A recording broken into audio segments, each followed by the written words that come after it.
Il aura donc fallu plus d'un an de conflit entre forces régulières maliennes et islamistes du Nord pour que la France se décide à intervenir sur place. Une intervention qui a maintenant plus d'une semaine, suivie de près par les états-majors, mais aussi par les familles de ceux qui la vivent au quotidien. Et notre invité du dimanche en fait partie. Bonjour Mokobé. Bonjour.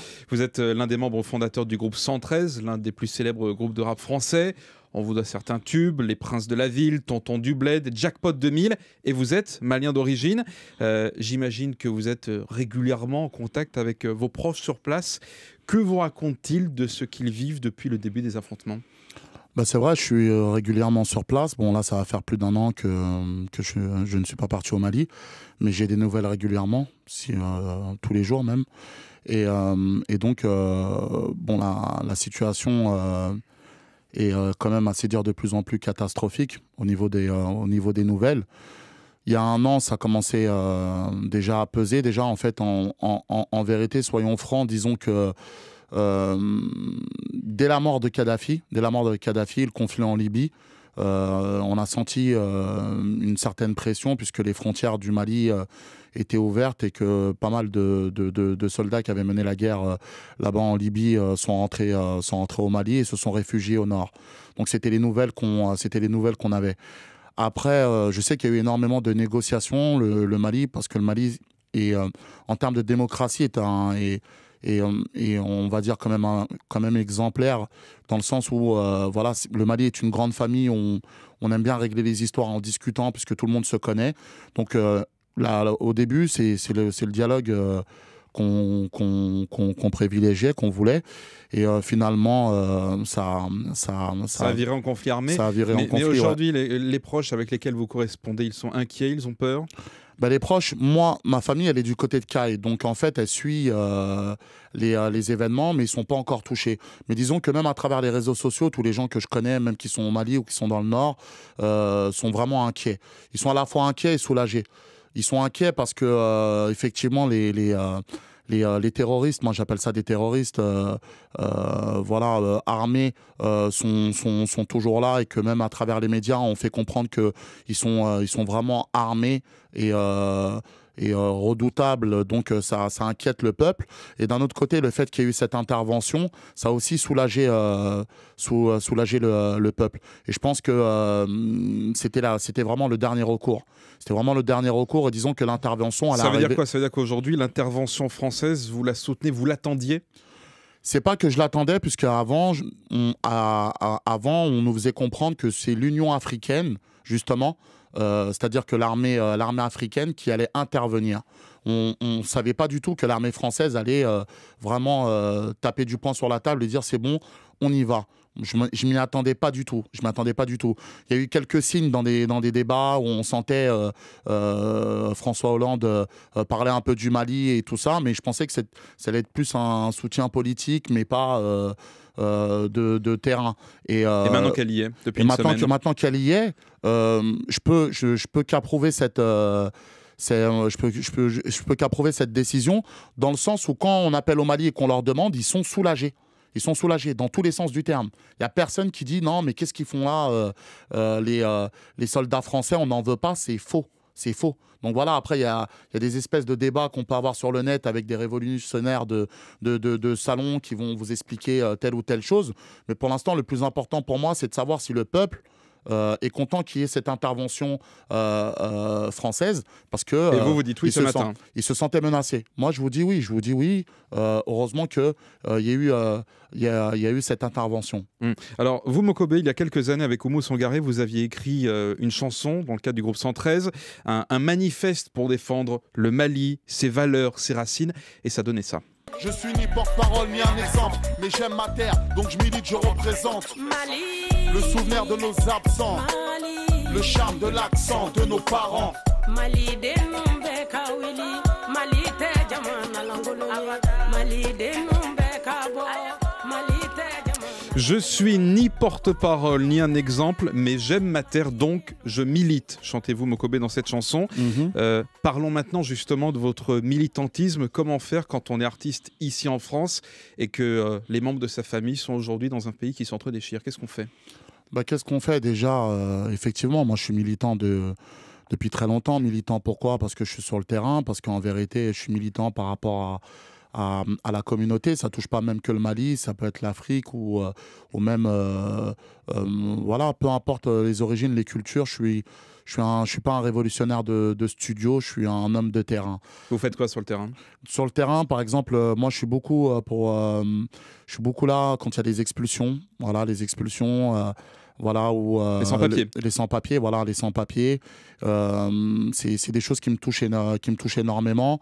Après, voilà, il y a énormément de soutien aussi pour construire des écoles en Afrique ou autre chose. C'est des choses sur lesquelles j'aime pas trop parler ou me vanter. Je préfère être sur le terrain. Donc, c'est des choses que j'affiche pas. Mais voilà, je suis un homme de terrain. Ce terrain malien, Mokobe, aujourd'hui, ce sont des mots que l'on utilise beaucoup, notamment combat contre les islamistes. Mais dans la réalité, ce sont des gens qui veulent imposer la charia la plus stricte en décapitant des têtes, en coupant les bras, les pieds pour des gens qui sont simplement accusés de vol ou de boire de l'alcool. Chez les voisins somaliens, c'est même maintenant chez les gens qui sont simplement accusés de jouer au foot. Pour vous, l'idée de voir le pays de vos ancêtres basculer dans cette barbarie, ça vous effraie? Bah, ça m'effraie énormément dans le sens où, en vérité, ces hommes sans foi ni loi n'ont aucune conscience. Ils sont en train de vouloir déchirer l'histoire du Mali. Il faut savoir que voilà, Tombouctou, c'était quand même la première université au monde. Le Mali est un pays, niveau culturel, c'est quand même historique, c'est quand même incroyable. Et le fait de vouloir effacer toute cette histoire, bon, voilà, c'est clair que pour nous, il en est hors de question. Après, je m'adresse à tous les auditeurs d'Europe 1 qui nous écoutent aujourd'hui, qu'ils sachent que ces gens-là, eh ben, pour nous, c'est pas des musulmans, dans le sens où c'est pas comme ça l'islam. L'islam, c'est pas comme ça, c'est faux et archi faux. Donc l'image qu'ils sont en train de nous donner en coupant des têtes, des mains, ou d'interdire de jouer au foot ou autre chose, ou imposer la charia partout dans le monde, ces mêmes personnes-là le font même pas dans leur propre pays. Le font même pas dans leur propre pays, parce qu'il faut savoir que derrière toute cette organisation, c'est pas forcément des Maliens qui sont derrière tout ça. Vous avez peur de quoi aujourd'hui? D'un retour de bâton ici en France? Cette semaine, dans Nouvel Observateur, le juge antiterroriste Révédic redoutait qu'en France émerge aujourd'hui un black djihad. Non. Autrement dit, des apprentis terroristes d'origine africaine et non arabe. C'est lui qui le dit. Non, pas du tout. Non, pas du tout. Les black djihad, non, ce serait bien marrant. Ce serait bien marrant. Thomas Njigel, il avait fait un sketch un jour sur ça. Et non, je pense pas. Je pense pas que... Vous savez qu'il y a eu des arrestations ces derniers mois? Ouais, après, ce que les médias nous racontent, je sais pas. Mais en tout cas, bon, voilà, mais je sais pas. Je sais pas, je pourrais pas vous dire oui, j'ai peur. Non, j'ai pas peur du tout. Puisqu'il y a... Mais est-ce que la communauté malienne aujourd'hui en France a peur d'être montrée du doigt? Bah, la communauté malienne, elle a peur d'être montée du doigt comme la communauté musulmane. Mais je pense que les Maliens ont su bien réagir face à cette situation. Et voilà, il y a plein de rassemblements, plein de mobilisations justement contre ça. Je pense que tout le monde a pratiquement à l'unanimité a quand même dénoncé ce que les terroristes enduraient aux familles dans le Nord.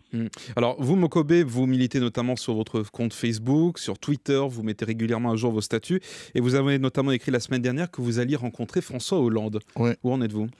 Bah, ça va se faire très bientôt. Donc voilà, on s'était déjà rencontrés. On avait parlé un peu du Mali. Je sais qu'il a rencontré des associations maliennes la semaine dernière. Et normalement, on doit se voir et parler un peu du Mali sur tous les plans, sur ce qui se passe maintenant, sur le plan culturel et sur l'avenir aussi du Mali. Qu'est-ce que vous attendez du président français? Bah, des réponses